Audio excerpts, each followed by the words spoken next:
વાગરા તાલુકાના પણિયાદરા નજીક LPG ટેન્કરોમાંથી બોટલોમાં gas રિફિલિંગનો દહેજ પોલીસે પર્દાફાશ કર્યો છે. પોલીસે 2 ઇસમોને ઝડપી પાડ્યા છે. ભરૂચ જિલ્લાના ઔદ્યોગિક વિસ્તારોમાં લાંબા સમયથી ગેરકાયદેસર અને જોખમી ગણાતી ગેસ રિફિલિંગની પ્રવૃત્તિ ચાલતી હોવાનું અવારનવાર પ્રકાશમાં આવે છે.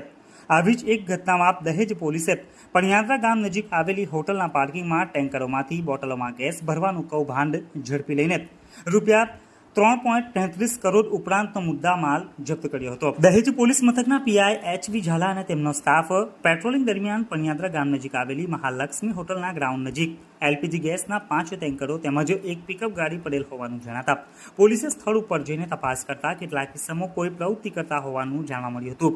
પોલીસને જોઈને ત્યાં હાજર ઇસમોમાં નાસભાગ મચી ગઈ હતી. પોલીસે પાછળ દોડીને 2 ઇસમોને ઝડપી પાડ્યા હતા અને અન્ય 10 જેટલા ઇસમો અંધારામાં ફરાર થઈ ગયા હતા.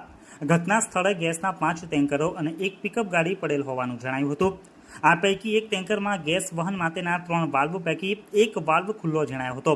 કોઈ દુર્ઘટના ન સર્જાય તે માટે પ્રથમ આ વાલ્વ બંધ કરવો જરૂરી હોય પોલીસે વાગરા મામલતદાર તેમજ ફાયર બ્રિગેડને જાણ કરી હતી. પકડાયેલા ઇસમોના નામ ધનારામ ભીખારામ લુહાર, હાલ રહે મહાલક્ષ્મી હોટલ ગામ પણિયાદરા, તાલુકા વાગરા, જિલ્લા ભરૂચ અને મૂળ રહે રાજસ્થાન તેમજ બીજા ઇસમનું નામ મુસ્તાક અલી મહેબૂબ અલી રહે મહારાષ્ટ્રના હોવાનું જણાયું હતું. પોલીસ પૂછપરછ દરમિયાન ધનારામ લુહારે જણાવ્યું હતું કે તેણે મહાલક્ષ્મી હોટલ ભાડેથી ચલાવવા માટે લીધી છે અને હોટલમાં ટેન્કર ડ્રાઈવરો ટેન્કર લઈને જમવા આવતા હોય છે. 1 મહિના અગાઉ રાકેશભાઈ નામનો ઇસમ અને એક અજાણ્યો ઇસમ હોટલ ઉપર આવ્યા હતા અને કહ્યું હતું કે તમારી હોટલ ઉપર આવતા ટેન્કરોમાંથી અમે ગેસ કાઢીશું અને તમને એક બોટલના રૂપિયા 50 આપીશું. ત્યારબાદ છેલ્લા 1 મહિનાથી ટેન્કરોમાંથી જોખમી રીતે ગેસ કાઢવાની પ્રવૃત્તિ ચાલતી હતી. વાલ્વોમાં લોખંડનો પાઇપ ફિટ કરી બોટલોમાં ગેસ ભરતા આજરોજ 5 ટેન્કરોમાંથી કુલ 36 બોટલો ભર્યા હતા અને 37મી બોટલ ભરતા હતા ત્યારે પોલીસની રેડ પડી હોવાનું જણાયું હતું.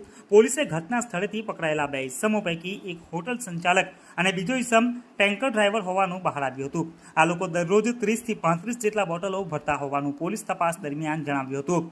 ટેન્કરોમાંથી વાલ્વમાં લોખંડનો પાઇપ ફિટ કરીને બોટલોમાં ગેસ ભરવાની પ્રવૃત્તિ ગેરકાયદેસર અને જોખમી હોય પોલીસે ઘટના સ્થળેથી ગેસના ટેન્કરો કુલ કિંમત રૂપિયા 3.27 કરોડ ઉપરાંત ગેસ ભરેલા બોટલો, પિકઅપ ગાડી, ગેસના ખાલી બોટલો સહિત કુલ રૂપિયા 3.33 કરોડનો મુદ્દામાલ કબજે લઈને ઘટના સ્થળેથી ઝડપાયેલા ઉપરોક્ત 2 ઇસમો તેમજ નાસી ગયેલા અન્ય ટેન્કર ડ્રાઈવરો સહિતના અજાણ્યા ઇસમો વિરુદ્ધ પોલીસે ગુનો નોંધીને કાયદેસરની કાર્યવાહી હાથ ધરી હતી.